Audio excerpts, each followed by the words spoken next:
So we meet again. Apparently an hour and a half of this wasn't enough for you, so how about another round? This is the Indoctrination Theory, a documentary 2! If you have absolutely no idea what I'm talking about, go right on ahead now and watch the first documentary. Go on, I'll still be here after you're done. Alright, so now that everybody has watched the first video, you might be wondering, what could possibly be left to talk about? Well, I thought about that too, but apparently the fans are a mighty force to reckon with, because in that short time since the original release of the documentary, there is even more information that has surfaced. I'm going to be covering all of it, as well as some things I intentionally left out in the first documentary, some things I've noticed myself, and I'm also going to be shooting down an idea or two that fans have been mulling over, as well as a few more things. In the last documentary, I covered all of the details step by step, going from as soon as we get hit with Harbinger's laser, all the way to when we see Shepard breathing. This time around, I'm retracing our steps, but this time we'll be starting with information and evidence that took place before Shepard gets hit with the beam, then chronologically following all of the steps we took in the first documentary, then talking about the final cutscenes and cinematics again, and then finally talking about a few pieces of evidence that have taken place outside of the game itself, as well as a few closing comments and speculation about the DLC. Also, if you haven't watched my radio interview yet with Video Game Sophistry, I highly suggest that you do so before watching this documentary, not just for personal gain. I answer 10 questions the fans have asked directly and talk about a few other things that serve as a very good connector between the first documentary and this one, kinda like how the Arrival DLC was the connector between Mass Effect 2 and Mass Effect 3. So now that you've watched the first documentary and the radio interview hopefully, let's jump right back into it for one more bout of fun. I'd like to start off by tackling one of the weirder things I've heard about since the first documentary. This one is about strange and unexplained noises coming from different parts of the Normandy as soon as we get to the part of the game where we're about to assault the Cerberus base. There are also some noises that are evidently present at other times during the game. The problem is, you literally have to crank your speakers to the maximum level in order to even faintly hear them. So quiet, in fact, that I literally can't even turn it up loud enough in this video for you to hear it well enough without you having to crank up your speakers. Why would BioWare put subtle clues like people laughing, crying, random footsteps, if they weren't going to put them in at a level audible enough to hear? They were already scrapped for time, so there's no way that they were going to include random stuff like this at random parts of the game. The noises are there, but in my opinion they have nothing to do with the theory itself, because if it did, then BioWare would have done so much more of an obvious thing. Again, it is a ship with a crew, after all. It makes sense for there to be ambient noises like that. So sorry guys and gals, I'm gonna have to slap this one with an X. The next topic isn't exactly a piece of evidence, but rather it's a question about the theory that has gone unaddressed publicly that has been asked by both critics and fans alike. The question is, why didn't the Prothean VIs, Vigil in Mass Effect 1, and then Vendetta in Mass Effect 3, detect Shepard's indoctrination? Well, that one actually has a pretty simple answer, especially if you were paying attention in the first documentary. It's because he's not indoctrinated, plain and simple. Remember, the whole point of this theory is saying that the final scenes of the game are just indoctrination attempts, rather than Shepard being fully indoctrinated? It wouldn't make sense for the indoctrination theory to exist in the first place if Shepard had already been indoctrinated, because if he had been, then he wouldn't need to make a choice in his head. He would just have automatically began to serve the Reapers. The VIs can't point out individuals that are trying to be indoctrinated, only individuals that have been fully indoctrinated. So yeah, this counter-argument by the critics of the theory gets a big fat F. Jumping off of that point into something that actually supports the theory, these VIs are not foolproof. This is explained by Vendetta when he says that there was a Prothean Splinter Cell group that broke off from society and tried to, guess what, control the Reapers. Sound familiar? The Protheans literally had an equivalent of the human Cerberus group, go figure. And the VIs never detected them until it was too late. They slipped right through the cracks according to Vendetta. So this not only further busts a hole through that last counter-argument, but it also helps me put a little extra spot of insight onto the control option at the end of the game. This wasn't just the Elusive Man's choice. It wasn't just Cerberus's choice. This was also the choice that a rogue Prothean group decided to try, and obviously they failed at it as well. Which leads me into my main point. Control has been the folly of everyone who has ever tried it. Their logic was the same that Shepard says at the end of the game. They couldn't control the Reapers, but I can. It's the same mistake that has been made 3 times already in the past, that we know of, And now BioWare is giving Shepard, and you the player, another chance to make that same exact mistake once again.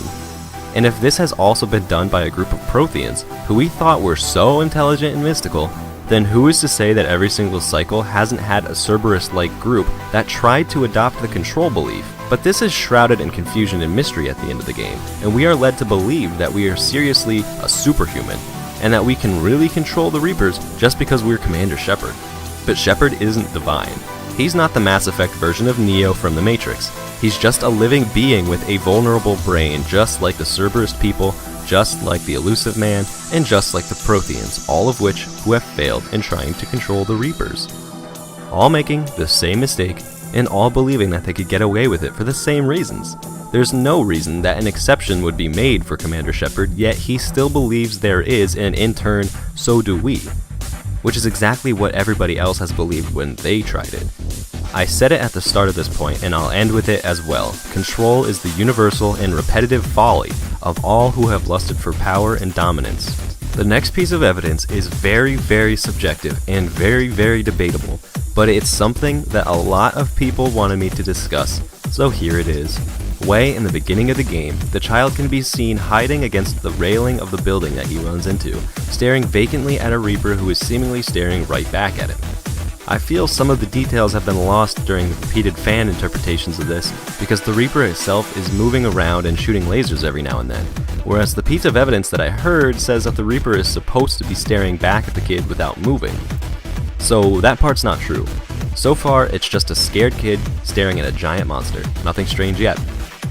So moving on. The first significant thing about this whole scene is when Shepard encounters the first husks in the game crawling up the side of the building. We can see the kid run into the building at this time. But wait, did he just run through a locked door? As someone who has played every game in the series about 5 times each, I have never seen this before. Nowhere else in the series does an NPC run into an explicitly locked door. If you can find me an example, I ask that you kindly point it out to me, but if you don't see an annotation here correcting myself, then it's safe to assume that nobody has found any other instance of this either. Critics will likely just cast this off as a graphical glitch, and they might be right, but my rebuttal to them is this. If it's a graphical glitch, then why haven't we seen it anywhere else in the series? Besides, it's just a door. There's seriously not much that can go wrong with a door graphic, and it's worked flawlessly thousands of other times in the series. Why didn't it now? Furthermore, any quality assurance member, those are the people who sit around all day and play games that are unreleased looking for bugs and glitches. Even the most inexperienced Q&A tester of all time would have noticed this in a heartbeat. Honestly, I could probably take this to an old folks home and they'd probably all notice it immediately. And BioWare has a massive QA testing team. How did none of them notice something that is so poignantly placed in front of the player? I'm totally okay with casting pieces of evidence off as laziness and chalking things down to graphical problems, but this one is ridiculous. The scene of the child running into the building is obviously very important to the story arc, indoctrination theory or not. So how did they let a graphical glitch like that slip by during an important scene unless it was intended? It should have been noticed in the very first QA test ever done for the demo of the game and then removed. Why wasn't it? It's either that hundreds of quality assurance testers aren't doing their job, or that it was intended. What do you think? But because I'm certain that my explanation just isn't going to be enough for most of the nitpicky critics out there, I'm going to be forced to apply a plausible label here, even though my heart says confirmed. Now, there's more to discuss here. A minute after the kid runs into the building and hides inside the air ducts, the entire building gets decimated by a Reaper beam. Yet, the kid survives? I've said it before and I'll say it again. How in the great kingdom of Candyland is this possible? I'm no physics major, but I know enough about taking hot things out of the oven with my bare hands to know that the heat coming off of the laser, in conjunction with the explosion we just witnessed, should have been enough to cook that kid alive like a Thanksgiving turkey, stuffing and all. I mean, he's hiding inside an air duct. Air ducts are made from sheet metal. I should know, I've built houses before. All of the heat being thrown into the building to make it explode would immediately be conducted onto that air duct, and that kid would have been flopping around inside it like a fish out of water. This proves that the kid isn't real, plain and simple, either that or he's a superhuman.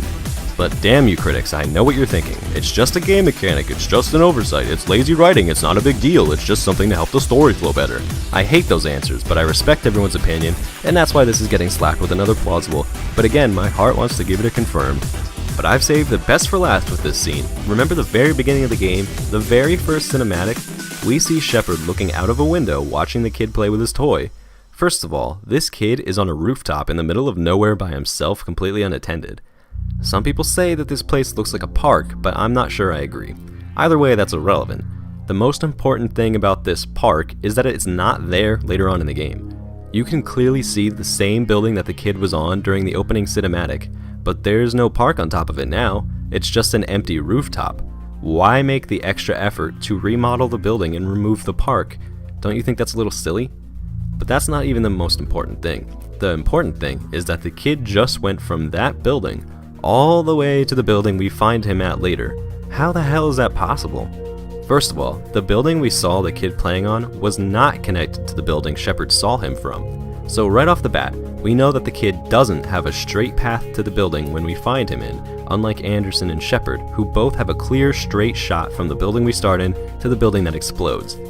Now, the kid on the other hand would have had to descend from the rooftop of the building he was on, run the length that looked to be 2 or 3 times longer than the path that Anderson and Shepard take, and finally, he would have had to scale the side of the building that we find him on, which was like 10 stories up.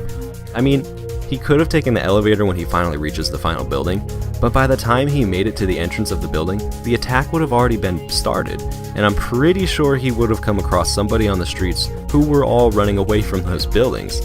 Why would the kid enter a building that everyone is running out of? Why wouldn't any of them stop to help a little boy? This one makes 0 sense to me. I want so badly to give this a confirmed. My finger is on the trigger, but I can't do it, because I know the critics are gonna cry wolf once again and say, lazy story developing! So another plausible it is. Now, time to move on, or rather, time to move back. I want to discuss the Arrival DLC now, and whether or not it's possible for the Reapers to have been trying to indoctrinate Shepard ever since that point. In the DLC, Shepard is captured by people who are obviously indoctrinated.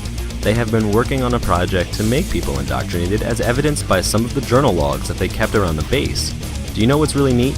In the only 2 logs kept by the only 2 participants in the study, both reported having recurring nightmares and dreams while undergoing the indoctrination process. Sound familiar? This is more than a mere coincidence. Shepard's recurring dreams clearly were meant to have intent with them. Otherwise, there wouldn't have been so much emphasis placed upon them. But now that this piece of evidence is in our minds, we can actually see past proof put in by the developers themselves that is saying that what Shepard is experiencing are actually proven, legitimate signs of indoctrination. This gets it confirmed because it's a supporting piece of evidence made by the developers. Now, continuing off of the Arrival storyline, when Shepard is captured, he is held captive and put under sedatives for 2 days and an hour approximately. Shepard wakes up on a medical table much like he does at the beginning of Mass Effect 2, and fights his way out. This part proves a few things. The first is that the Reapers don't want to kill Shepard, but rather they just want to indoctrinate him. Otherwise, they would have killed him instead of capturing him. Watch any dialogue during the Object Rho holdout, they explicitly state that they want to capture him. So if that was their goal during the Arrival DLC, why wouldn't it be their goal during Mass Effect 3? Literally nothing has changed since then. Furthermore, at the very end of the Arrival DLC, we see Shepard talking to a projection of Harbinger. Harbinger tells Shepard, "Your mind will be ours." The Arrival DLC is the last chronological event that happens before Mass Effect 3. We open Mass Effect 3 with Shepard looking at the child out of a window. Coincidence? I don't think so.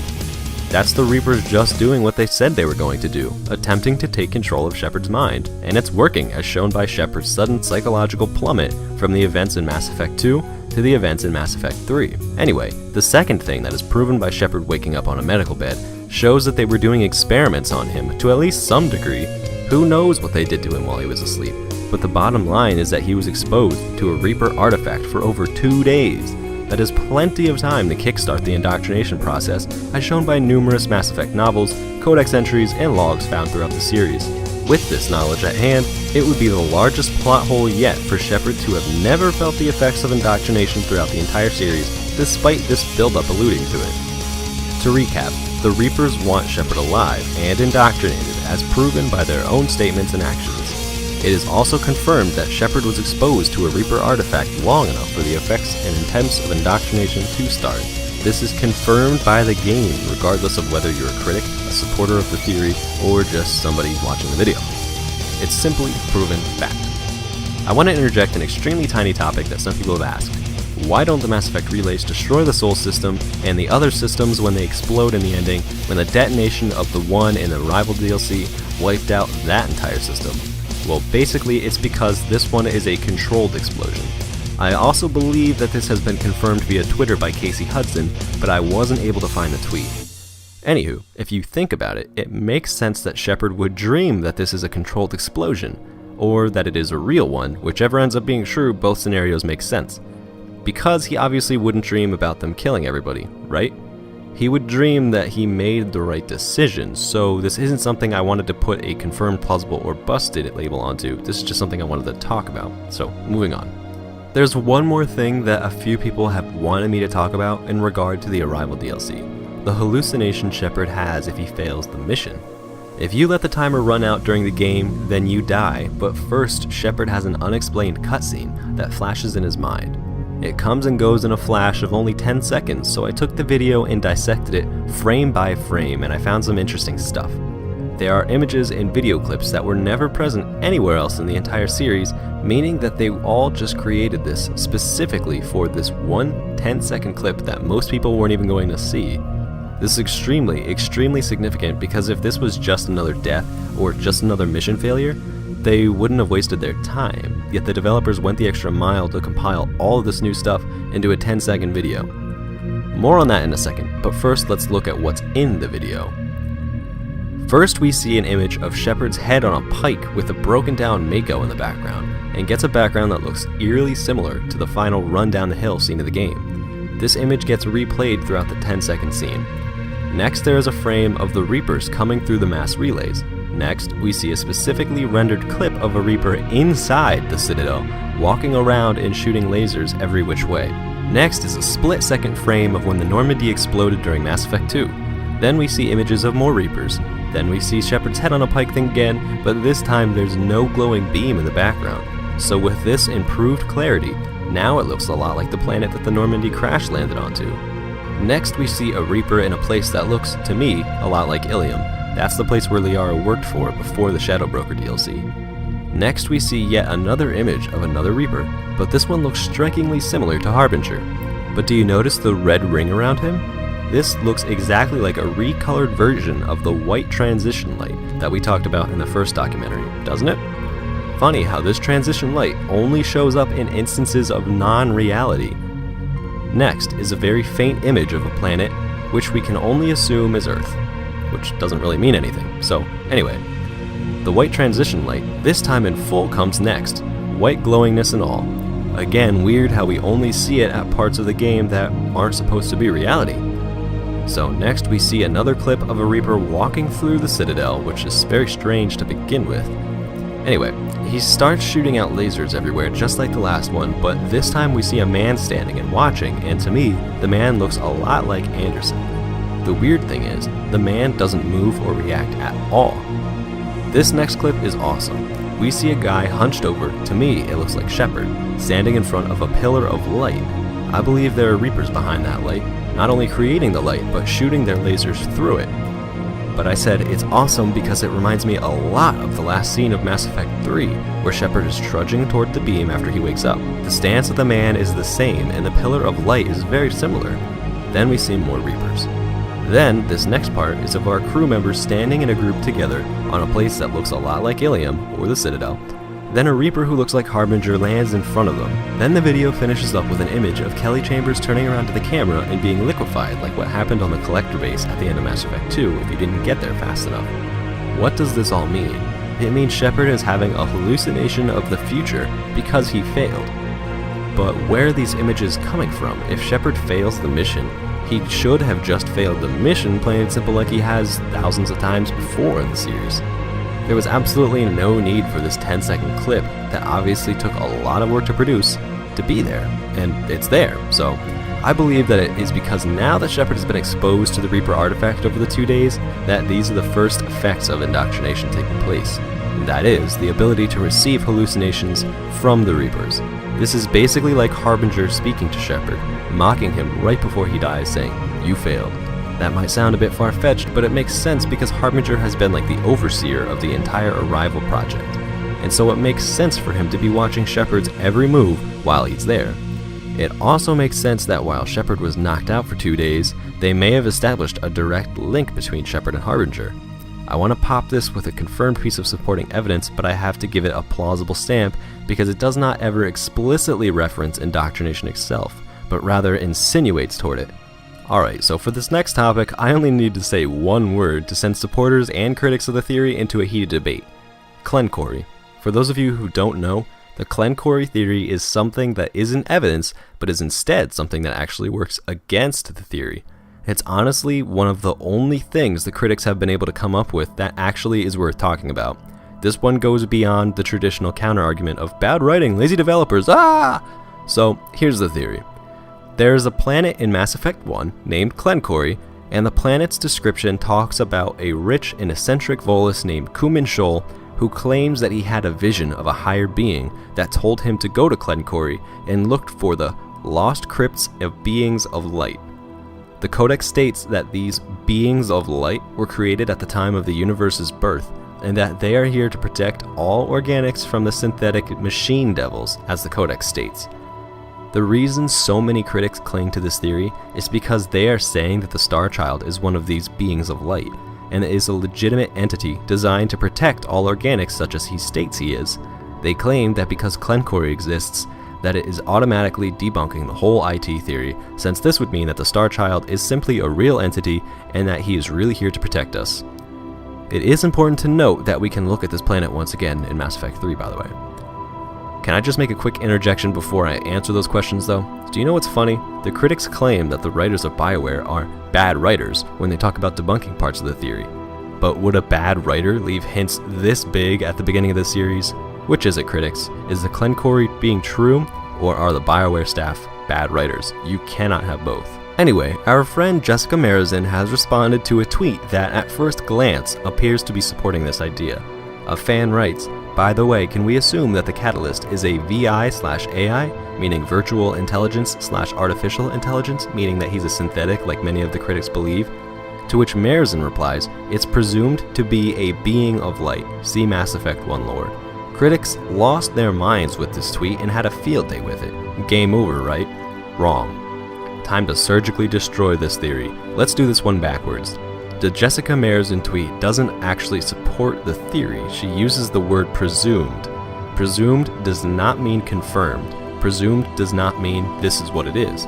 Presumed usually goes along with being wrong oftentimes, and it is likely that she means we are led to believe, or even that Shepard is led to believe, that the Catalyst is a being of light. That doesn't make it necessarily true, which is why she put that word in there. Marizin is just telling us that this is what we were led to believe. There is an extremely large distinction between presumed and this is true.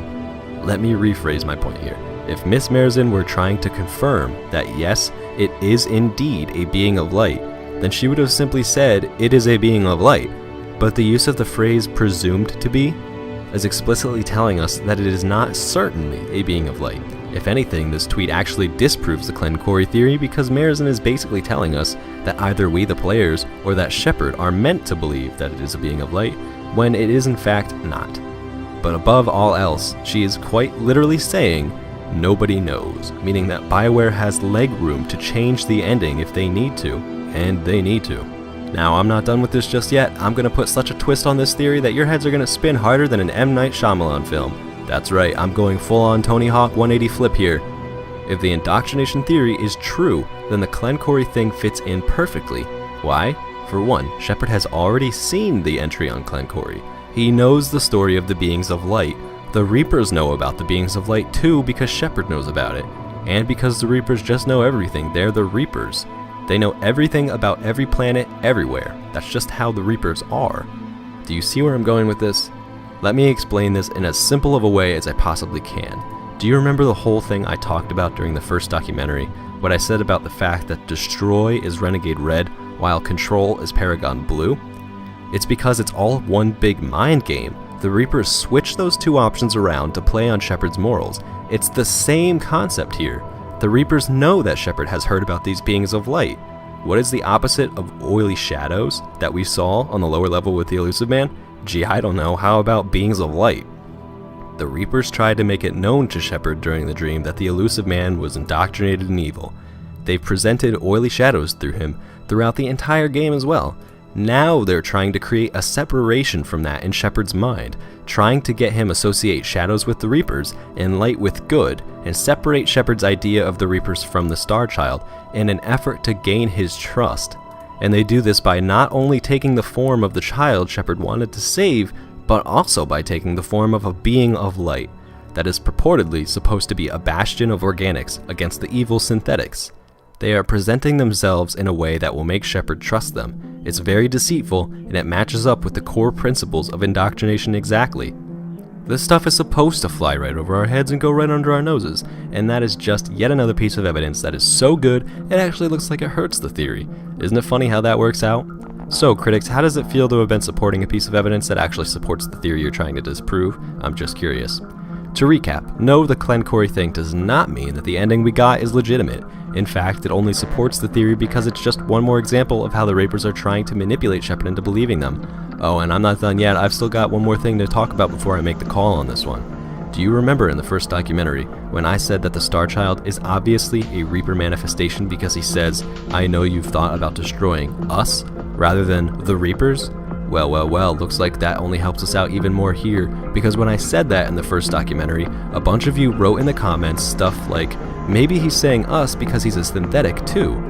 But if the Star Child we see is truly a being of light, according to the lore, then he wouldn't have said us.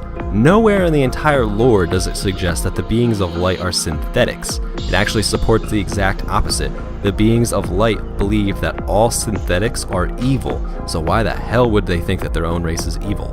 It makes zero sense. So there goes that counter-argument of the critics, and there's your answer, commenters. He can't be a synthetic if he's a real being of light, which means he should have never said us, yet he did. And by the way, he also pluralizes himself in reference to the Reapers in multiple other parts of the conversation too. Furthermore, if he was a real being of light, he would have immediately been on board with Shepard destroying the Reapers. He would have handed Shepard the pistol and said, "Hose these motherfuckers," after taking off a pair of sunglasses. Why? Because the beings of light are supposed to be the protectors of organics, and view the synthetics as evil machines. No true being of light would ever suggest trying to combine the DNA of pure organics with the devil machine synthetics. That completely goes against the lore and the logic of the series in reference to these beings of light. So let's recap once again just so everybody has it clear. The Glencory criticism isn't actually a criticism, but it's actually a very strong supporting piece of evidence in favor of the indoctrination theory rather than against it, because of the fact that if he was really a being of light, he would have immediately wanted Shepard to kill the Reapers, and it would have never suggested any of the other two options. I hereby knight the piece of evidence. Sir, confirmed, the land of confirmed land. Damn, I'm good. So what's next after turning an anti-IT theory around and making it actually prove the theory even more? Well, it's only natural that now I take something IT supporters have believed in and debunk that. Come on guys, we have to give the critics something, right? But no, seriously, this is something that has irked me since I first heard about it, and I want to set the record straight. What is it? Well, it's not a what, but a who, and that who is Major Coates. A more recent theory is that Major Coates is actually indoctrinated, and has been trying to lure Shepard to the Reapers. They say that back when Major Coates was defending Earth alone in Big Bend for days, that was enough time for him to succumb to indoctrination. The theory states that he is being used as an inside man to keep tabs on the war efforts. Makes sense at face value. The theory says that when Shepard is talking to Coates, that Coates mysteriously disappears like the kid does on the first Earth level. The theory then states that throughout the entire level, Coates has been pessimistic and has been trying to stunt the progression of the effort rather than help it. The kicker is finally that Major Coates never descends down the hill with the rest of the assault team, and then when he finally sees Shepard is still alive after being hit, he calls off the attack over the radio so that no one can go in and support Shepard, ultimately finishing his dirty work and letting the Reapers take over. Sounds great on paper, like I said, but upon review, it's all wrong. First of all, when Coates is done talking to Shepard at the base in the beginning, he doesn't mysteriously disappear like the kid does in the air ducts. Coates is shown quite obviously walking away from the conversation, and he even tells Shepard where he's going, why he's leaving. That's not very mysterious. Sure, Coates is nowhere to be found after the conversation is over, but that's only a game mechanic. We've seen this happen 100 times throughout the series, people vanishing off of the game map as soon as your conversation with them is over. Why? Because it's just pointless and tedious to map out a path for the NPC to follow every time they exit the scene. So yeah. Anyway, as for the whole pessimism thing, I wouldn't say Coates is pessimistic at all. If anything, he's been trying to support Shepard over the radio this entire time, ordering the troops around and doing the best plan of action to the best of his ability for every given situation. I never got a single hint of pessimism or hesitation from him, and part of my degree is in reading people, so I should know. Coates is very simply just the British badass who rivals the caliber of Captain Price from the Modern Warfare series. That's immediately who I thought of when I first saw Coates. He's nothing more than a battle-hardened soldier looking to fight the Reapers in his own way. Furthermore, it makes perfect sense for a commanding officer to stay behind and coordinate the attack while everybody is rushing the beam. If Anderson and Coates had rushed the beam at the same time, nobody would be left to organize the remainder of the fight if something goes awry.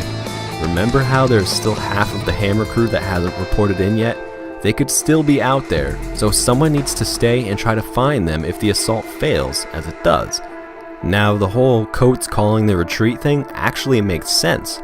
First of all, we hear this after Shepard is hit with the beam, which means it may not have even been happening in reality.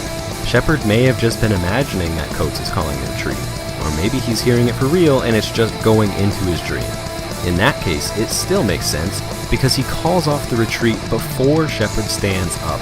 It's possible Coates saw the decimated battlefield, called off the fight, turned around right when Shepard gets up, and goes back to organize another assault. He doesn't have time to stand and watch a bunch of dead bodies or mourn the fallen. He's got a war to win. To me, the entire theory of Coates being indoctrinated is busted more than the time you found your cat clawing the furniture. It holds no merit, and not a single shred of the theory actually holds anything that could support the indoctrination theory. Every single piece is easily explained away or debunked. Sorry guys, it's just busted because this is the kind of thing that started the witch hunts. Now I'd like to move on and revisit the section of the game after Shepard is hit with Harbinger's laser. Yep, we're just getting started. First up is the continuity problems of Shepard's teammates. In the first documentary towards the end, I talked about how it made no sense that the teammates end up on the Normandy, but I left something important out. They're dead already. That is, if you have a low EMS rating. Like, literally, they're dead.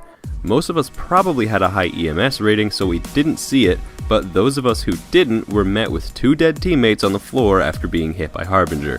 Whichever 2 teammates you choose are shown dead instead of the 2 soldiers. And yet, at the end of the game, they get out of the Normandy all fine and dandy? I call bullshit. This is further reinforced by the fact that one of BioWare's deleted scenes that was included in the Final Hours iPhone app by BioWare, now also available on the PC, shows Garrus and Liara dying during that scene. Why was this cut from the game? Probably because having a scene that dramatic being present in the game, and then seeing those same teammates perfectly fine 10 minutes later at the end, would be way more obvious than doing what they actually did. I mean, when you have a cutscene that says, "They died," and then another cutscene that says, "Lol, no they didn't," then it's pretty much single-handedly proving the fact that the ending sequence we see at the very end of the game is not reality. So they went the more subtle route and just showed the dead character models. Less people would notice this way.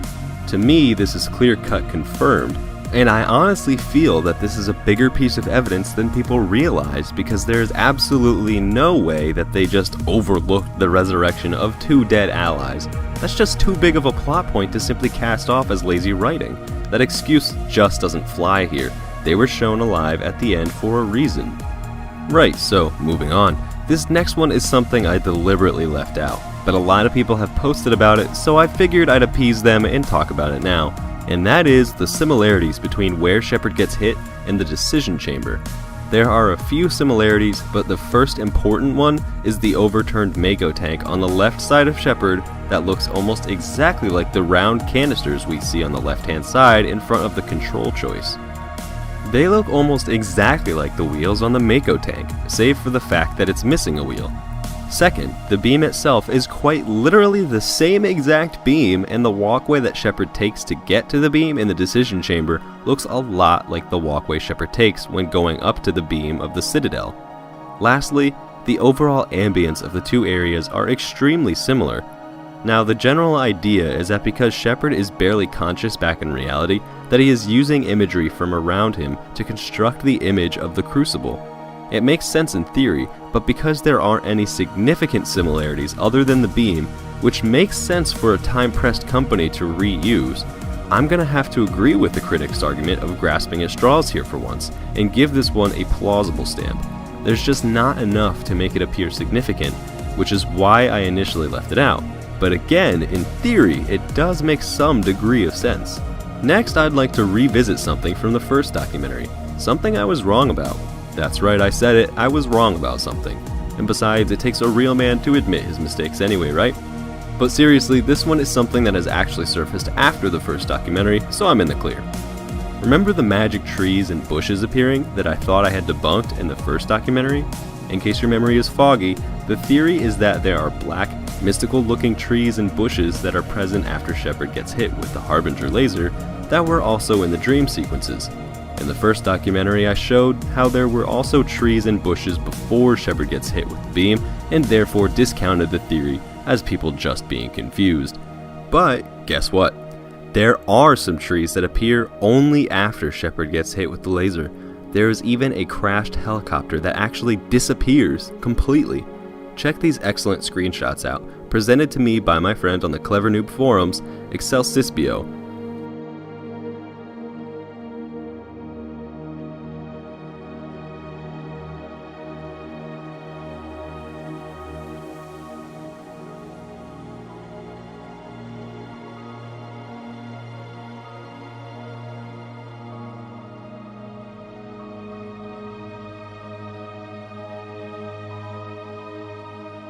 Look, let's think about this critically for a second. The critics are going to want to say, it's an oversight, it's a design flaw, or something along those lines. But think about it from an arbitrary point of view for just 1 minute. Why would a time-pressed company actually redo subtle details of a map unnecessarily, unless it is necessary to convey the fact that it's a dream? The mappers took the time to remove an entire helicopter crash, to add in a tree nearby, and to add in bushes nearby as well. Why didn't they just add it into the first map when Shepard was running down the hill, and then simply use that part of the map for the waking up scene with a different camera angle? That's what I had assumed they would have done. Why was there the need to redo the entire map for one small scene? And if they did, why bother putting in various ambience effects and actually removing parts of another? It's intriguing, but because the answers are just a hair shy of being confirmed, I'll have to give this one from busted to plausible. So now that we're back aboard the Citadel once again, it's time to play with shadows. No, not your shadows, Anderson's and the Elusive Man's. Strangely enough, during the conversation with the Elusive Man and Anderson, the duo shadows do some very odd things. It appears as though their shadows are forever facing away from one another, representing the opposition between the two characters. They do not reflect the positioning of the room's lighting. There are multiple light fixtures all around the ceiling of the room, which should be creating an X effect over the shadow, much like you'd see at a baseball or football stadium at night. Even when the Elusive Man walks around, despite standing right where Anderson was a moment ago, his shadow remains stationary and in a fixed position, even literally crossing with Anderson's at one point. Someone went very, very in-depth and actually made a whole chart about this showing the different positions at the key points during the conversation, but the short version is this. The shadows are weird and don't act the way they should. Generally speaking, throughout the entire Mass Effect series, the shadow placements, at least from what I have noticed, have been accurately portrayed according to the light sourcing. But this is still an extremely subjective piece of evidence, so guess what? Plausible it is. The next thing I want to talk about is something I've proudly noticed all on my own. Hooray! But seriously, this one is pretty interesting if I do say so myself, and I haven't really heard a good explanation for it. During the conversation with the Elusive Man and Anderson, Captain Anderson makes a few remarks like, "You're being indoctrinated," and the more important one, "They're controlling you."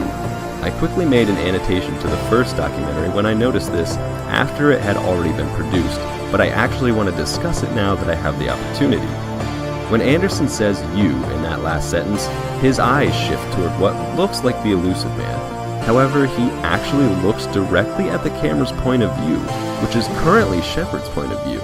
If he had been looking at the elusive man, then his eyes would have met with the elusive man's, or at the very least, they would have actually looked at him. But Anderson's line of sight is shooting over the elusive man's left shoulder directly at the camera, which again is currently Shepard. How do we know that the camera is currently Shepard? Because in the scene, literally right before Anderson says this, we can see Shepard standing very closely behind the elusive man, positioned over the elusive man's left shoulder, which is exactly where Anderson looks during this scene. The critic in me wants to give this a plausible, but as the person who sat there frame by frame and watched Anderson's eyes during the scene, never making contact with the elusive man's, and as the person who knows all the other evidence about the elusive man and Anderson being representations of Shepard's fighting consciousness, it seems very evident to me that this should be a confirmed piece of evidence. Albeit, it's about as close on the borderline between plausible and confirmed as it gets, but I think ultimately when we take into consideration all the other pieces of evidence about this scene, that we should honor this piece of evidence with a weak confirmed.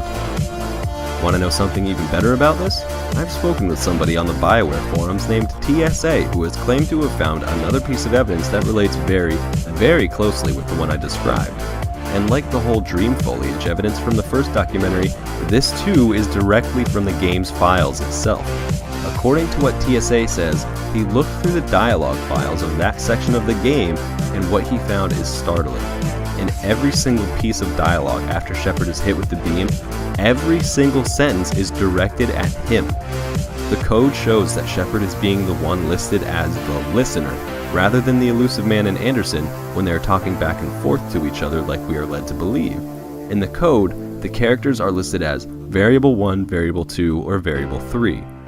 Shepard is variable 2, because variable 2 is shown as sometimes being the speaker and the dialogue is the stuff that Shepard says during that scene.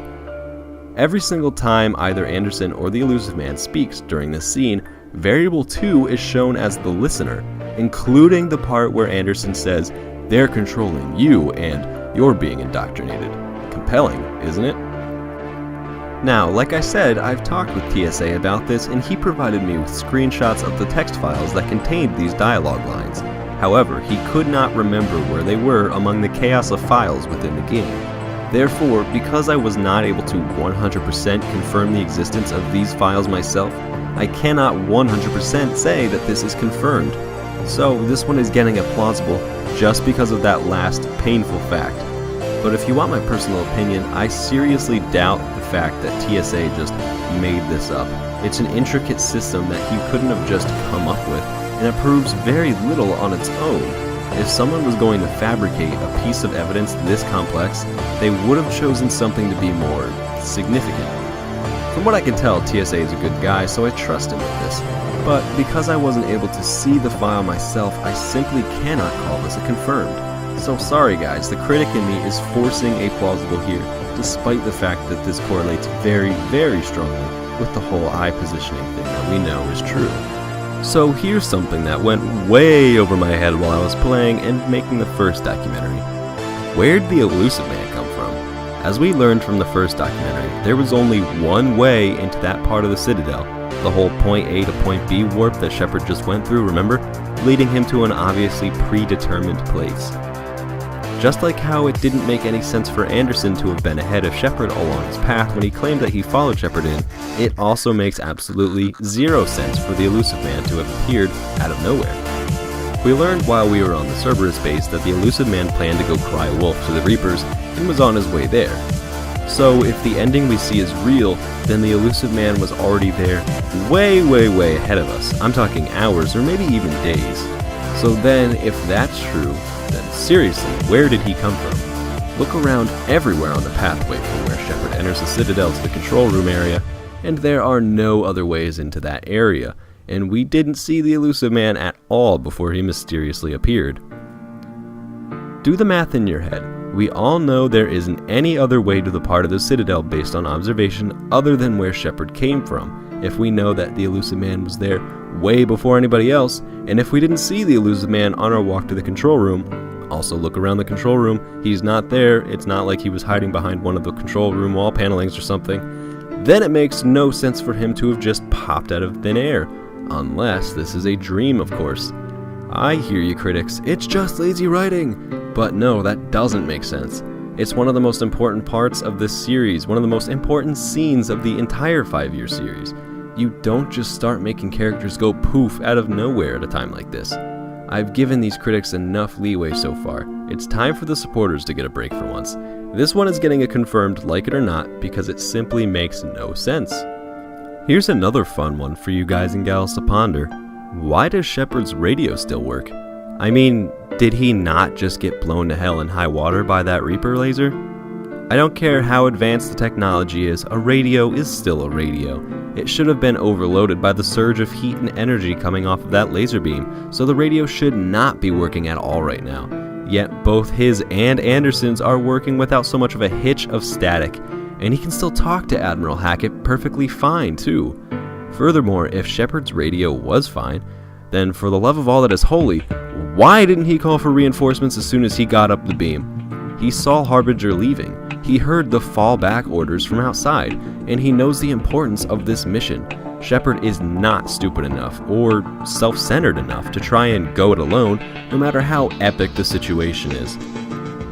Shepard is a mature adult and knows when he needs help, and that was the time of all times to ask for it, but he didn't do so much as even try to radio for help. He could have done it during that 2 to 3 minute walk to the control panel, but he didn't. Why? Don't tell me it's because he's too caught up in the moment. The whole point of that moment was the high intensity of the mission. The mission was his top priority at the time. It's not like he was thinking about what he was going to be having for dinner that night and totally forgot to radio for help. No, the mission was number one on his mind, and he totally ignored the fact that the mission is probably going to fail if he croaks, which it looked like he was totally going to do judging by his appearance. So why not ask for help? He could have done it while he was walking. Like I've said countless times before, it doesn't add up, and neither does the fact that his radio still works in the first place. Confirmed, because if this is just another example of lazy writing, like the critics are probably chanting, then holy handbaskets, Batman, did BioWare fail hard with this writing. And I refuse to believe that the same company that crafted this awesome storyline could fail us this badly in the end. It's not grasping at straws, it's not being in denial, it's faith in the same company that has never made a mistake like this before in its entire career of development. At least not with the Mass Effect series. Now it's time to proceed back into the decision chamber once again for one more bout of speculation and crazed conspiracy talk. But anyway, I have a question. Is this room exposed to the vacuum of space right now?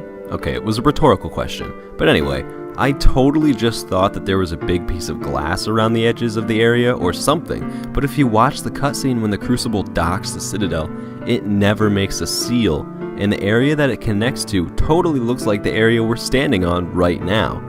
We see the beam and everything, meaning that those openings on the side, those are completely open areas that Shepard could waltz on out of if he wanted to. This raises just so many questions. The first obviously being, how is Shepard alive? The second, why isn't Shepard flying? The third, seriously, why is Shepard alive? All of these questions and anything else you can think of that is totally off about this area can be answered with this. It's a dream. Duh. And while that may sound like my cop-out today, I can't tell you how many times I've dreamt that I was off riding a unicorn across the vast waves of space. Okay, maybe I've said too much, so I digress, but the point still stands. Now, I've read somewhere among the piles and piles of forum posts on the BioWare forums that this has already been addressed by Casey Hudson and answered with, "Lols, there's a magic's force fields." But that's so weak, guys, come on. A force field is keeping Shepard alive? That's so stupid. We've never seen that before in the entire series. Why now? And what is producing those force fields? That's just dumb. Dumb, I tell you. Furthermore, like the other piece of evidence with the dialogue being directed at Shepard, I was not able to confirm this statement, so I don't even know for a 100% fact whether or not Casey Hudson or anybody on the BioWare staff team ever made the statement in the first place. I never actually read any news article or read any Twitter posts or watched any press conference with anybody answering this question, so I don't know if it's true or not. I'll give the person who said it the benefit of the doubt though, and drop this back from a confirmed to a plausible instead, just in case. Because if that little tidbit of force field is true, then I guess it pretty much answers our questions, however pathetically weak it may be. Seriously, I could sell sand to an Arabian man and come up with a stronger sense of reasoning than that. This next one is a question that many of you had after the first documentary. I received many comments and messages asking me, Julian, if the indoctrination theory is true, then why is destroyed the only option available for people who have a low EMS rating? Why would the Reapers make Shepard beating indoctrination inevitable? That's a good question, but I've got an even better answer. Actually, I even have more than one answer for you. The first is this. Okay, so let's assume the indoctrination theory is true and was totally planned all along, which I totally don't think it was, but I digress. This means that we still have to see the real ending, meaning that Shepard still has to progress further yet. He can't do that if he's dead, and 2 of the 3 endings kill him off completely, or at the very least makes his mind like putty in the Reaper's hands. With that in mind, wouldn't it be like a giant middle finger to the newcomers of the series to force them to replay the entire game over again, just so they can see the real ending? Yes, it would. So from a practical, developmental point of view, it makes perfect sense to only offer the destroy ending to the newcomers to the series, or to people who just didn't do the whole EMS thing. Now, another alternative explanation is this. The longer Shepard spends preparing the troops and getting everyone to work together, the more stressed out he becomes, and the more fragile his mind becomes, leaving him as a more vulnerable target for the influence of the Reapers. Makes sense, doesn't it? If you're trying to rally together millions of people who naturally don't like each other, and are trying to scrap together whatever you can possibly find to add to your arsenal, that's eventually going to drain you. It's going to take the fuel out of the fire of, let's kill the Reapers, distract you, and ultimately turn that intrinsic mission of killing the Reapers into a more wishy-washy mission of, hey, I just met you and this is crazy, but kill the Reapers, just trust me maybe. All jokes aside though, think about it, and I'm sorry if that was painful to listen to. The more time Shepard spends rallying people together and doing grunt work, the less he's thinking about actually fighting the Reapers, the weaker his resolve becomes, and the more susceptible to the Reapers he becomes. Therefore, it makes perfect sense that when we have a higher EMS rating, it means we also have a more tired and drained Shepard with a weaker state of mind. So realistically, both of these answers can coexist and both make sense at the exact same time. But I'm still not done yet. Did you know that if you've played Mass Effect 2, and at the very end of the game, if you chose to save the Reaper technology, which is something the Elusive Man wanted you to do, and if you have a low EMS rating in Mass Effect 3, then your only option is control. This is a fact. Weird, right? And it totally plays in with the 2 answers I just gave you a few minutes ago, as well as the indoctrination theory as a whole, if you think about it. So, I think this one is pretty clear-cut confirmed, no other way around it. This next one I don't even really want to talk about, but I'm doing it for you fans. There's a piece of evidence out there that revolves around the concept of Shepard's gun changing during the final scenes of the game. Obviously, when we get up for being hit by Harbinger, we have a pistol regardless of whatever weapon we were carrying previously. Yes, all our other weapons mysteriously disappeared, and we somehow ended up with a gun that is the same exact gun Captain Anderson had just a few moments ago at the top of the hill. Weird, right? Well, it gets even weirder when Shepard chooses the destroy ending, because after the initial explosion of the canister, Shepard's gun actually changes models, just like that, poof, out of thin air. A few people have gone really in depth with this and gone as far as figuring out just what each of these guns are, and have also even noticed that Shepard is reloading them differently from what they should be reloaded as. But I feel that this information is irrelevant to this piece of evidence, so I'm leaving it out. All you need to know is this. Shepard gets a mysterious pistol that looks like the one Anderson had earlier. The pistol the Elusive Man gets off the holster of Anderson to kill himself with isn't the same gun that Anderson had earlier, which is now in Shepard's possession, and that Shepard's gun changes models completely out of nowhere during the destroy option sequence. It's weird, sure, but does it actually prove anything? Maybe, maybe not.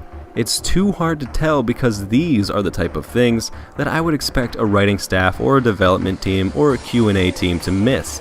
These are the simple mistakes and types of design oversights that I think are acceptable, okay, and happen on a regular basis. But since millions of fans don't go picking apart every moment of every single ending of every single game on a regular basis, we probably just don't notice them usually. Therefore, I'm actually half siding with the critics for once on this and slapping this with the plausible, because again, this is the type of design oversight that makes perfect sense to me. It's just too subtle of a thing to actually serve as a clue, especially for a time-pressed company. But because of just how strange it is, I'm still going to leave this as a very, very, very, very weak piece of plausible evidence, and a big part of me even wants to give it a false label. Now, moving on to yet another piece of evidence that has been presented to me by the fans since the first documentary, the tree reflections. Just when you thought I wasn't going to talk about them, here it is. This piece of evidence states that when we are present in the decision chamber at the end of the game, there are actually quite literally reflections of trees in the metal throughout the map, of trees that obviously aren't in the map. Now, this one is tricky because console users can't see the reflections, only PC users can. And only PC users can see the reflections if they use a program called Flycam. This lets them roam the map at any angle or altitude that they want, so that they are able to see things we can't in the map. And the tree reflections are 100% definitely, undeniably there, which is weird because there totally aren't any trees in the level. Why would the level designers go out of their way to incorporate an extra effect like the tree reflections in the sheet metal if there are no trees to cause those reflections? Could it be because this is an incredibly subtle hint that this is all just a figment of Shepard's imagination, with the trees being yet another reference to the nightmares Shepard has been having throughout the game that we've already deduced were indoctrination attempts? Or can this be explained another way? For example, what if the original map was supposed to have trees and resemble something along the lines of the final planet, rather than the way we saw it in-game? And then what if an evil production company such as EA pressures the developing company to finish the game, causing them to remove said trees in order to make sense with the newly crafted ending to the story? Wouldn't it make sense for them to have completely forgotten to remove these tree reflections? Maybe instead of simply adding in an easy-to-do reflection effect on the ground for the tree models to cast, if they instead actually designed the pieces of sheet metal to have a tree reflection overlay over them, which they later forgot to remove? It seems like a perfectly plausible situation to me, which is why this piece of evidence is getting a plausible sticker. It is definitely interesting, and I'm going out on a pretty big limb here to assume that they just forgot to remove the reflections, when realistically, the reflections should have automatically been removed once the trees themselves were removed. But because I like to consider every single possibility, this is going to remain a plausible.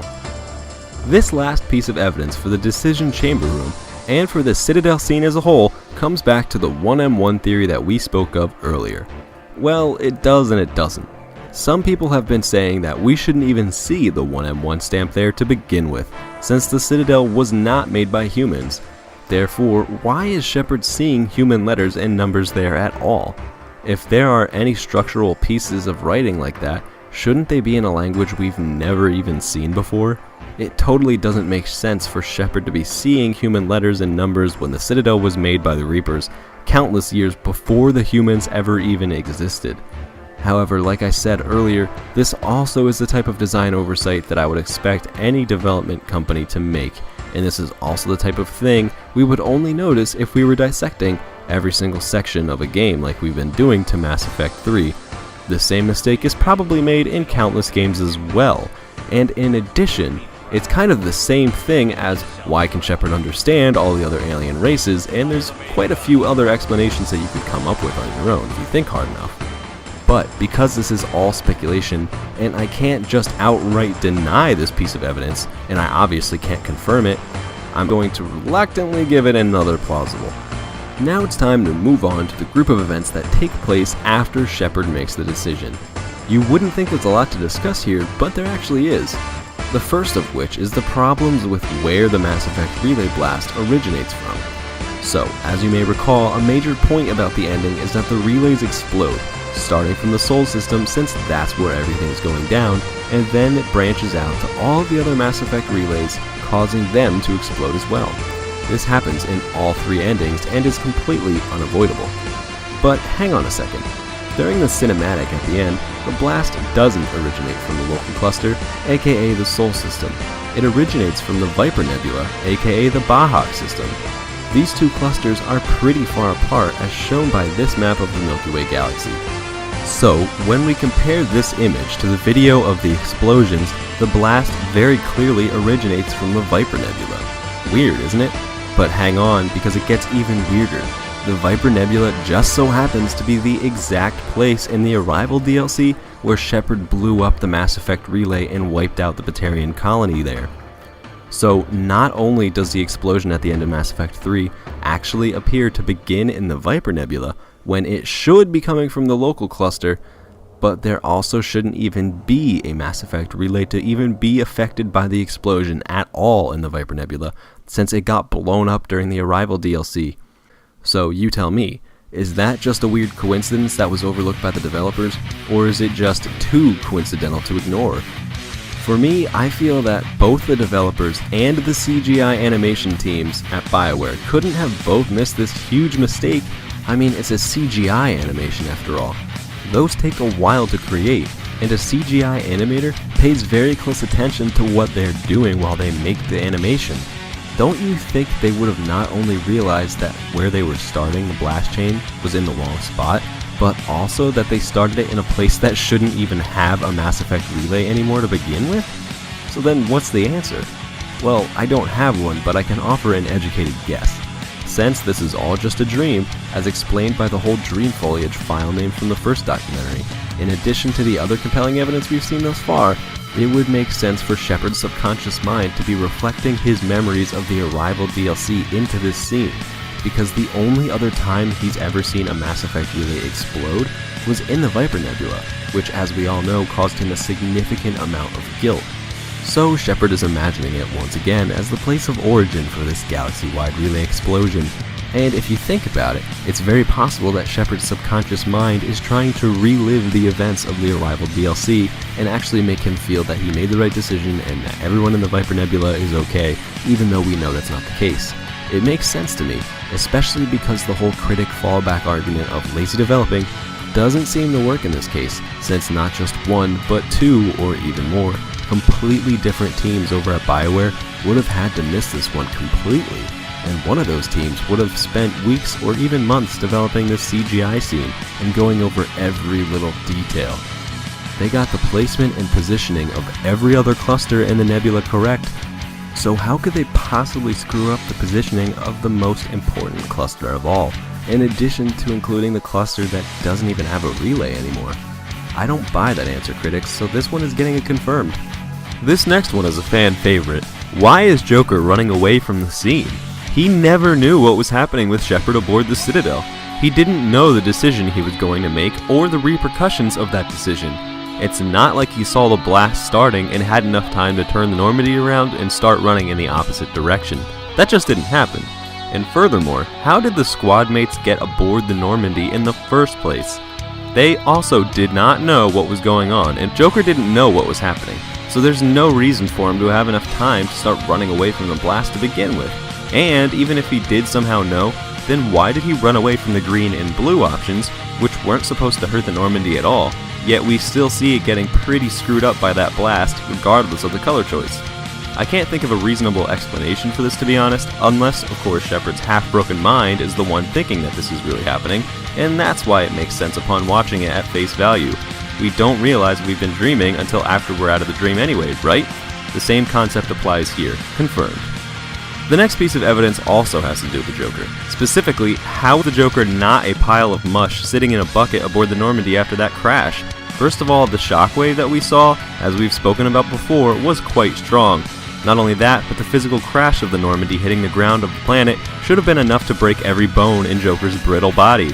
For those of you who don't know, or just forgot, Joker has a pretty serious disease where his bones are about as weak as a piece of balsa wood. There are multiple cutscenes where Shepard simply pats Joker on the back and nearly breaks his shoulder off. So you mean to tell me that the Normandy crashing and the shockwave of the initial blast didn't turn Joker's bones into a pack of jello? Yet he gets out of the Normandy completely fine, unscathed, which only adds to the idea that Shepard was dreaming all of this at the end. It ties into the whole theme of hope that we spoke about earlier. where Shepard at the end of the game wants to believe that he made the right decision, regardless of whatever choice he actually makes. I feel like this is another confirmed piece of evidence because Joker just should not have walked out of that ship without being mopped up into a bucket first. Now, this one is pretty much the motherlode of all questions and evidence all wrapped up into one big package. Here's a nice pretty list of all the things Shepard should have died from, but still somehow survives. If you get the breathing scene with picking the destroy option, that is. The purpose of this is to make you realize there's absolutely no way Shepard could have survived through all of this unless it was all a dream and he never really left London to begin with. So, here we are. First and foremost, we have to understand that Shepard has some pretty serious injuries as it is. He just got hit point blank with a laser that is powerful enough to rend a helicopter built with steel right in half and blow buildings up just on impact. So why isn't Shepard dead from being hit head-on from it unless Harbinger was deliberately trying to just maim him rather than kill him and held back a bit? Secondly, he's lost a lot of blood judging by the pool of blood that he wakes up in. Then he gets shot by Marauder shields and is still walking. Then he mysteriously receives the same bullet hole wound as Anderson, and yet he still has enough stamina left to walk, talk, stand upright, and run. I call bullshit already, and that's just the first bullet point of this barrage of things that Shepard should have died from. The next point is the initial explosion of the tube Shepard shoots at when choosing the destroy option. That was a pretty big explosion, and Shepard was standing right next to it. Couple that with the injury Shepard already has, and he should not survive that blast. It took up a third of the room he was in, and that was a pretty large room. He didn't even try to run away, and we saw the cutscene of an unprotected Shepard being completely engulfed in those flames. Shepard should be dead. Then, we have the shockwave of the red laser beam that gets sent out all across the galaxy, with Shepard being at ground zero of the blast. You might not think that this is a dangerous blast, but it is, because we see the red laser shockwave being enough to push around space debris and knock around the Reapers in space, so why wouldn't that same shockwave be enough to kill Shepard just on impact? Have you ever felt the booming shockwave when you've heard thunder outside, or been in an earthquake? It's a lot like that, only about 1,000 times stronger, judging by the force and range of the blast. Being at ground zero of that would certainly produce enough of a shockwave to insta-kill anybody standing right next to it. Next is the most talked about one, the actual explosion of the Citadel's core. Shepard is literally standing at the very center of the Citadel, as shown by the cutscenes. It's not like he's out on one of the wings where he could be safe. No, Shepard is dead center in the middle of the ring of the Citadel, which completely goes up in a blaze of glory. Everything should have been vaporized by that blast, and at the very least, any living organism should have been killed by that blast. For Shepard to have survived that explosion, it would be literally like being shot directly with an atomic bomb, having it explode on top of your body, and then walking away from that blast alive. Because that's basically what happened to Shepard based on the scale of the Citadel and where he was standing. We all know the scale and size of the Citadel. It's enormous, the size of a massive city, larger even. It's more like the size of a small country, and for the entire center ring to just go kablody with Shepard at the center core of the explosion, no man, woman, child, or even robot is going to walk away from that blast alive. It's just impossible. I don't care what type of technology is in the Mass Effect universe. Shepard should be deader than dead. He should be so dead that the word dead makes it sound like Shepard went to a candy store. In layman's terms, there is zero chance he should be alive, yet he is. The next one is another highly talked about death-causing situation, that Shepard is out in space without a helmet on. We spoke of this earlier, and I talked about how I thought I read something somewhere, but could not confirm the authenticity of that Casey Hudson said somewhere that the Citadel has a protective force field around it, creating an atmosphere. Great. Well, even if that was true before, it sure is not now, because the very core of the entire place just got blown to high hell and back. Whatever was producing that atmosphere should now be completely gone. And even for whatever reason, if it isn't, Shepard should now be outside of that atmosphere anyway from the force of the blast. Whatever debris Shepard is currently laying on should have been propelled far and wide into the vast ocean of space, where there is no atmosphere, and therefore no air for Shepard to breathe. The pressure and vacuum of space should have made Shepard's head go splat in an instant, because that's just how space works. Yet he still survives that. In Mass Effect 2, Shepard died because he got propelled into space from the Normandy explosion, and that time he even had a helmet on and he wasn't even injured. This time, the story is no different, except for the fact that the explosion that propelled him into space this time was probably about 1,000 times stronger, and yet he doesn't die here while being put under the same circumstances, and this time also without a helmet? It's just impossible. It's not even improbable, it's actually impossible. But I am still not done with this yet. Shepard then should have made his descent back to Earth, and as any science professor can tell you, when something enters the Earth's atmosphere and descends back to Earth, it burns. In fact, this is also what happened to Shepard back in Mass Effect 2. Liara finds Shepard's body, but she claims that his body was so badly burnt that she didn't even recognize him. Miranda also states this during Mass Effect 2, that Shepard was, for lack of a better word, dead. And this time Shepard didn't even have a helmet on, a kinetic barrier, or even his armor like he did last time. So that's just yet another thing that should have killed him. And lastly, if Shepard still survived all of the above, then he definitely would have died when he slammed into the ground on Earth. Even landing in the ocean would be like landing into a cement wall because of how fast Shepard was going. It's simple physics. If you don't believe me with this one, well then you need to get educated, or you need to watch an episode of Mythbusters or something, because that's just how the world works. When you're making a descent back into the planet's atmosphere, and if you hit that ground at the same speed that you entered the atmosphere with, or even remotely close to it, you're dead no matter where you land. That's why people on planes, when they jump out, they have parachutes, because otherwise they're going to die. So honestly, there's just no logical way for Shepard to have survived during the Destroy ending, yet he does anyway. Oh, and if you're one of those critics who believes Shepard is laying in Citadel rubble in the ending cinematics rather than London rubble, despite the fact that it's quite obviously London rubble rather than Citadel rubble, as I explained and showed during the first documentary if you were paying attention, then I have bad news for you.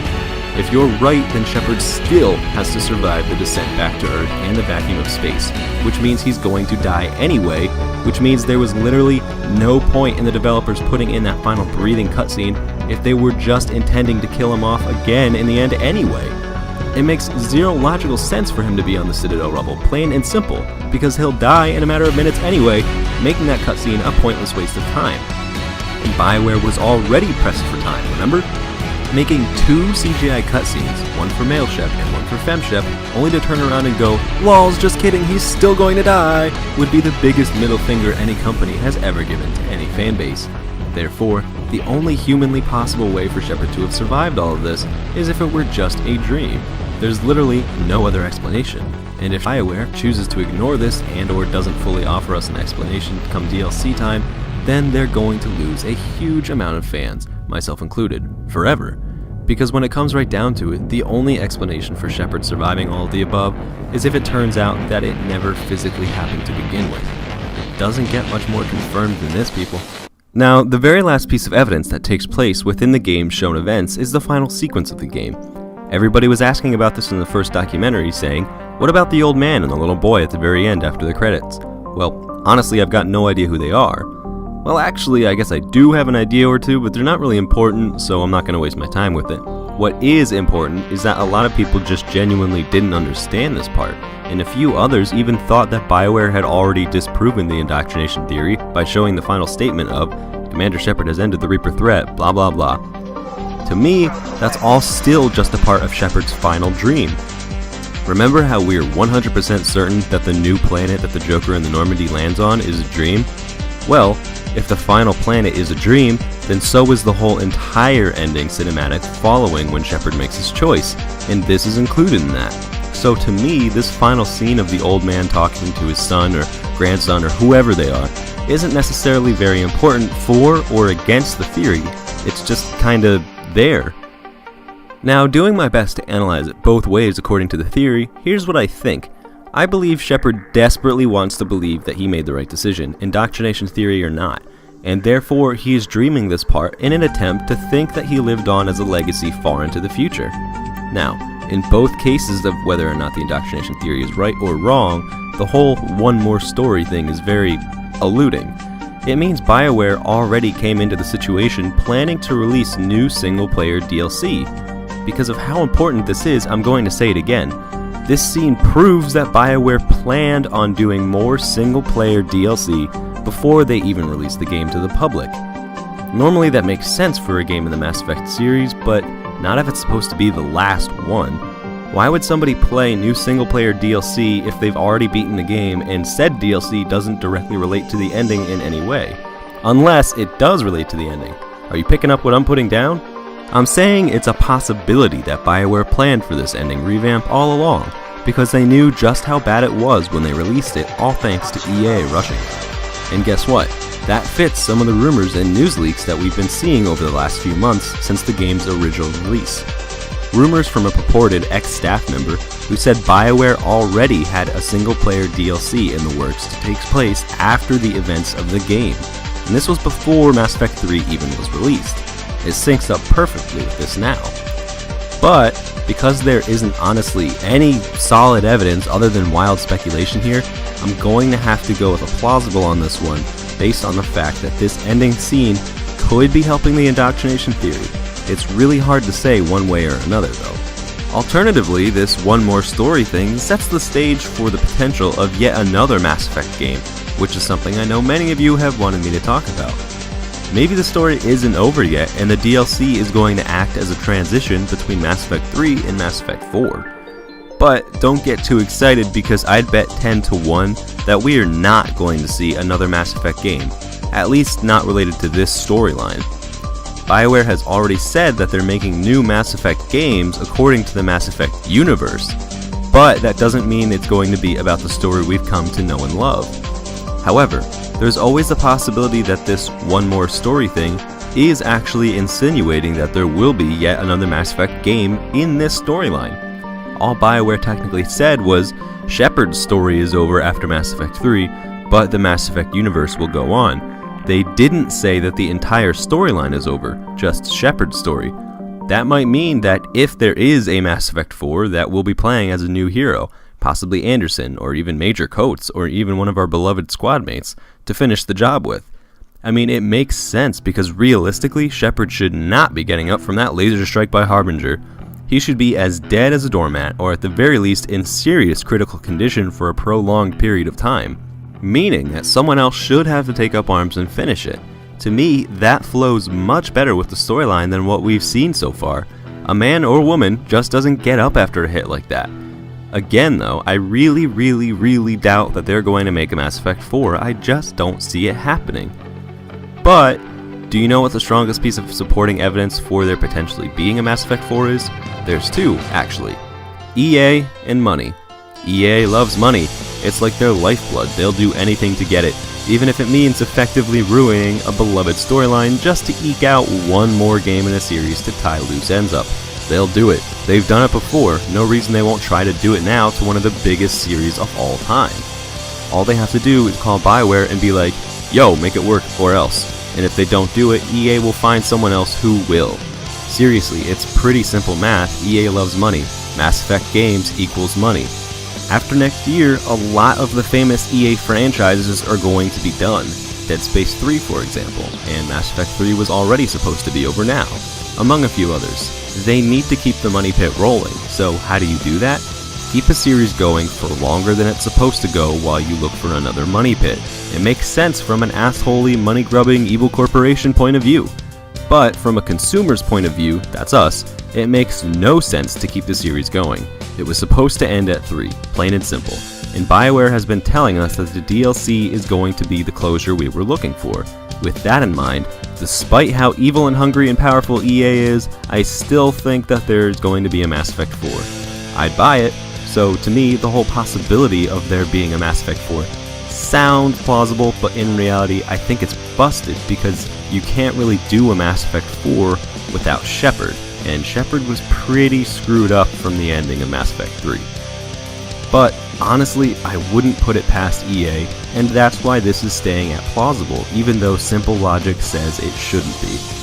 I've still got one more fun thing to talk about in reference to the Shepard final cutscene thing. Did you know that the picture was yet another completely 100% ripped off piece of work? Well, maybe I'm not being fair here. I don't think BioWare just stole a piece of artwork from somebody without asking. Although, you know that Lower Afterlife Club song in Mass Effect 2? They didn't tell the artist that they used the song in the game. He found out when he heard it, so it's possible.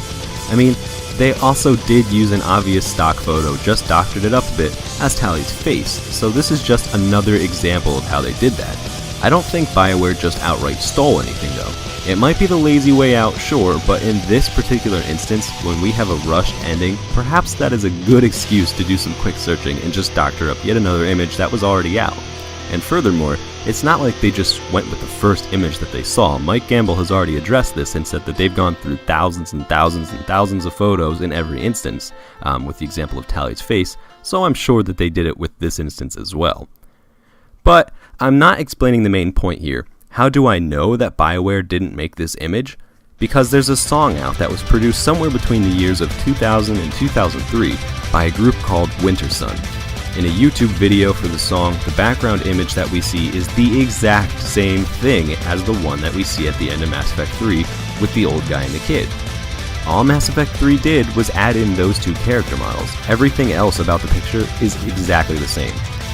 This is another piece of evidence that was also showed to me by someone on the CleverNoob forums named Excelsispio. I spoke of him earlier, but I've left out the best part. The name of the song? Starchild. Yep, you heard me right. There's a song that actually came out sometime in the early 2000s named Starchild, and the YouTube video for it that was uploaded on July 6, 2011, before Mass Effect was released and still being worked on, has the same background image that Mass Effect 3 used. This evidence is so damning on BioWare's part.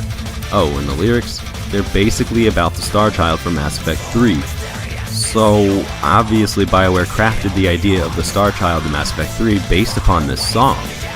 This is more than a coincidence, my friends, but does it have to do with the indoctrination theory? Well, the entire song is a metaphor for indoctrination to begin with, and when reading the lyrics quite literally, there are some strange similarities. This means one of two things. BioWare is an evil maniacal genius that planned this all along, and this is one of the pieces of evidence that they left for us to find, or it means that EA was pressuring them early on, as we know, and they had to come up with some quick solutions like this one. This is getting plausible because while it's very obvious that BioWare used it, it doesn't 100% relate to the indoctrination theory. There are similarities, sure, and like I said, the song is a metaphor for indoctrination, but that doesn't 100% automatically confirm it. And before I continue any further, let's not be mad at BioWare for borrowing some ideas or basing some ideas off of other people's content. That's how good content is created. It's an idea of everybody, and to one thing, just like this indoctrination theory. But since we're talking about BioWare leaving clues, well, ever since Mass Effect 2 was released, BioWare has sent out a bunch of images on their Facebook and Twitter page that were basically scannable UPC codes. I'm sure you've seen this type of image before in your life somewhere. Scan them and you get a binary code, that 1010101 crap. When you break them down, they mean something. A handful of indoctrination theorists have been reading into these codes as meaning that BioWare has planned this all along and have been using these images as proof. I disagree. The first one that was posted on November 17, 2010 is the atomic mass of the element iron. Get it? The atomic mass, like Mass Effect? Anyway, the second one, also posted on the same day, is the temperature of 128.5 degrees Fahrenheit, or 89 degrees Celsius. This is the lowest temperature ever recorded on Earth at Vostok, Antarctica. There's also a Vostok system in the Mass Effect universe. Now we're getting somewhere because now we know that these clues have something to do with the Mass Effect universe as opposed to another BioWare game. The next image takes us to the United Kingdom Secret Service website, located in, guess where, London, right across from Big Ben. The next one gives us an image for the cover album of The Clash, The Singles. That album cover was used for London Calling, which is all about London that was written about World War II. These lyrics are also eerily similar to some of the things we've seen in Mass Effect 3. Okay, so Mass Effect 3 is taking place in London, according to this, which we know turned out to be true. So now finally we get something that translates into the image of a red herring. Traditionally, red herrings mean something is awry, not to trust somebody. It means that it's a clue that was intended to be misleading or distracting from the main point. And that was the last image released on December 6, 2010. Okay, fine, it's weird, but does it really mean anything? I say no, and the only reason I wanted to talk about these codes in the first place is because I've seen it picking up a lot of momentum on the BioWare forums, and I hate it when people cling to bad evidence. Why is this bad evidence? Because all it does is tell us that Mass Effect 3 has something to do with London on Earth, which now we know is true since we've all played it. All of those codes make sense, except for one, the red herring. After all of these codes, maybe we're seeing the red herring as the final one because they're trying to tell us not to trust somebody. Whether it's the guy in the trailer, who we find out later is Major Coates as revealed in Mass Effect 3, who just so happened to be sitting aboard Big Ben, which is right across the street from the Secret Service in London. That was released along with those images, that image of him with the trailer. Or whether they're telling us not to trust the Star Child. Or it could be somebody else for all we know. We already know that the other UPC images have been proven true, so obviously this red herring image is telling us not to trust something else. But what? BioWare is telling us not to trust somebody. Maybe it was even EA, who knows? Or maybe they're just having a laugh at us. All I know is I find this evidence to be really weak, despite how it gets all of our conspiracy blood boiling. But at the very end of all of that, even though I'm saying this, because most of the codes were already confirmed by the events of Mass Effect 3, then that means that the red herring is more than just a steaming pile of crap. It means they put the red herring image in after the rest of those images for a reason. And like I said, all of those other UPC images turned out to be true, having meaning within Mass Effect 3. I really don't believe it has anything to do with the ending of Mass Effect 3, but rather just alluding to what Mass Effect 3 is supposed to be about.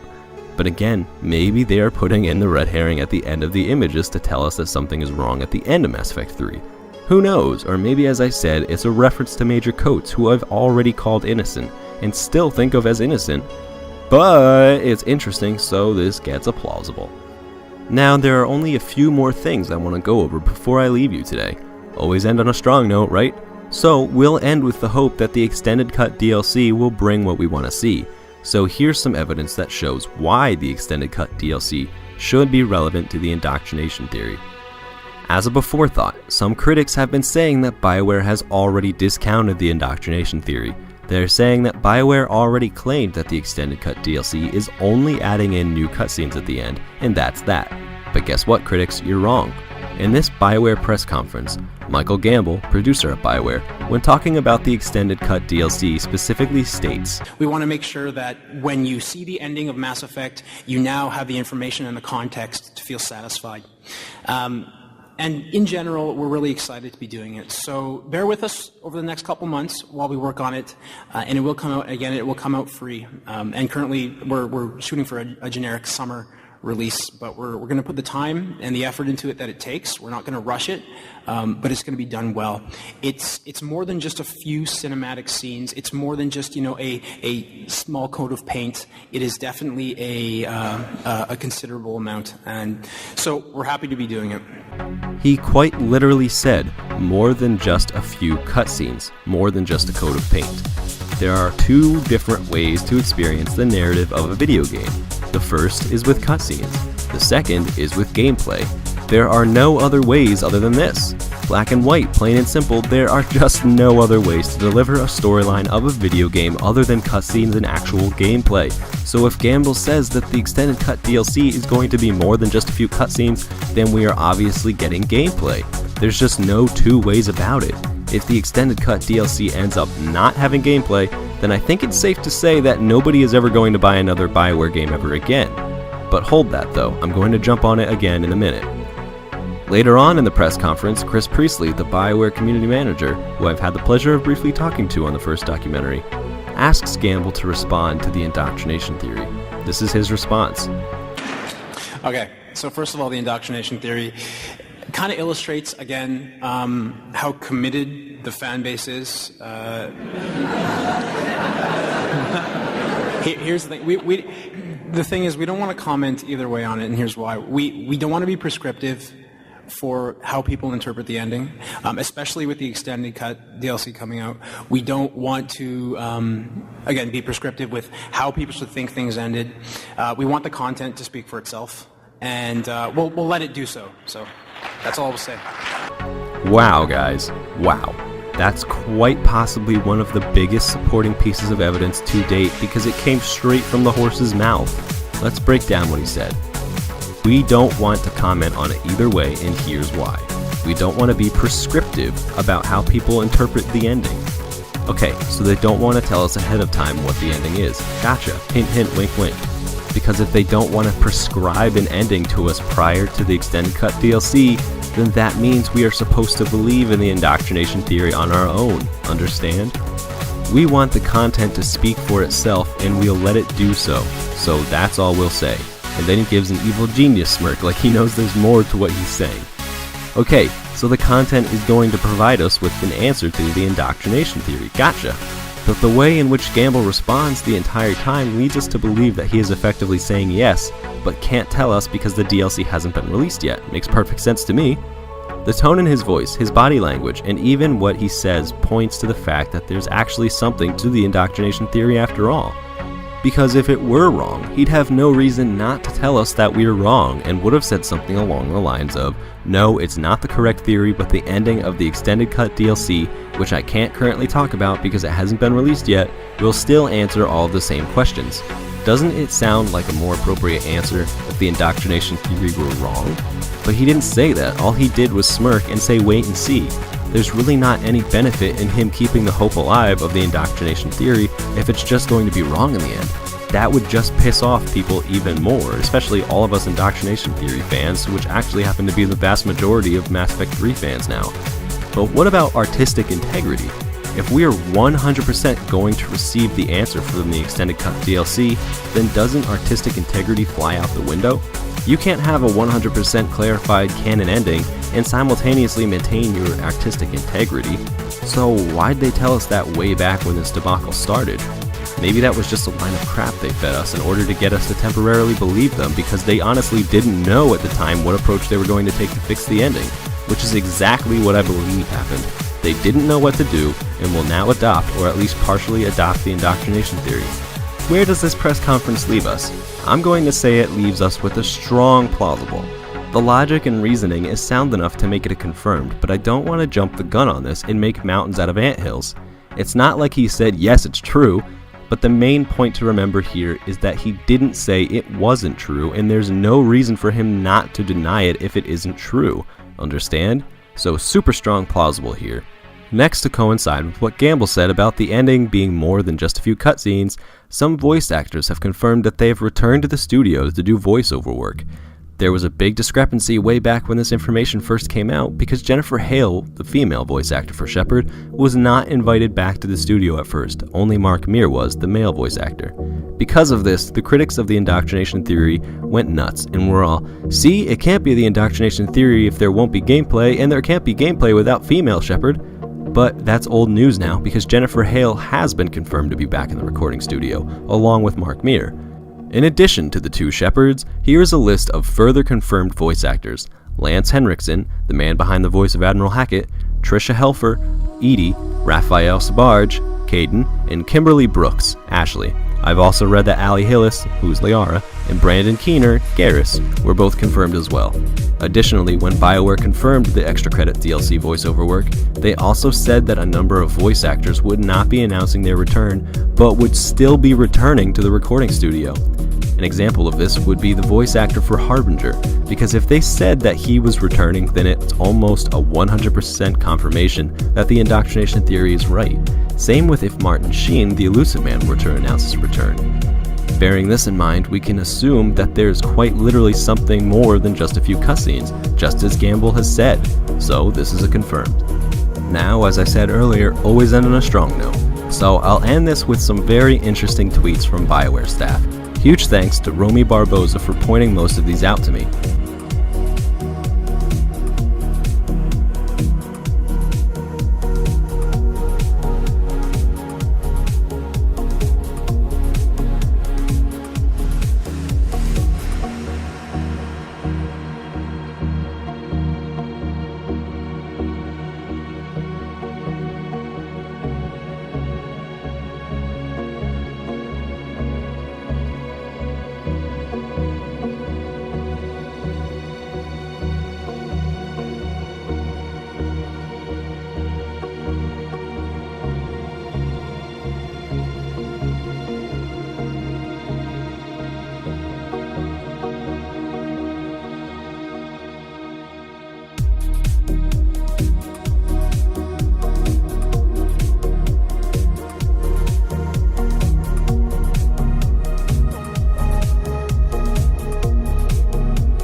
This slew of tweets basically confirms a variety of different aspects of the indoctrination theory, some of it being stuff I've been talking about since the first documentary, and some of it in the second documentary. Combine all of these tweets together into a big ball of tweets, and then throw that ball at the other pieces of evidence I've shown you throughout these two documentaries, and we've got ourselves one hell of an interesting story, and it all points directly at the indoctrination theory. So, loyal viewer, where do we go from here? Is the indoctrination theory true? Only time will tell, and I'm pretty sure I've covered every single scrap of worthy evidence out there. But there is one thing I can promise you: once the DLC drops, you will be seeing one of two things: either a video of me dancing and singing the I Told You So song, or another documentary analyzing the new ending and what it could mean, if it still hasn't provided us with the closure that we need. Use hashtag IndocDoc or hashtag WakeUpShepherd to talk about the Indoctrination Theory documentary or the Indoctrination Theory in general on Twitter. Just remember one thing: it doesn't matter if the theory turns out to be wrong, as long as BioWare does right by all of us and gives us the ending they promised. On the other hand, if the indoctrination theory is wrong, and if the DLC still fails to answer all of these important questions and plot holes, expect to be a part of whatever uprising happens as the direct result, and expect to be seeing me there spearheading the whole thing. Now go, my little lambs, go off and graze in the glory that is Mass Effect. No, but seriously, thank you all for your incredible support since the first documentary, and I hope you enjoyed this one just as much. But this is not the end. Our relationship never has to end, provided that you come to our website, CleverNoob.com, and let me know what you want to see next. We've got awesome forums, CleverNoob.com/forums, with an awesome community that we want awesome you to be an awesome part of. So come join us and sound off on your opinions about the theory as well as other things related to us once again at CleverNoob.com, or more preferably, CleverNoob.com/forums, since that's where all the action is. So until next time, keep the hope alive, people, not just for the theory or even for video games, but in all facets of your life. I will never surrender. We'll free the earth and sky, crush my heart into embers, and I will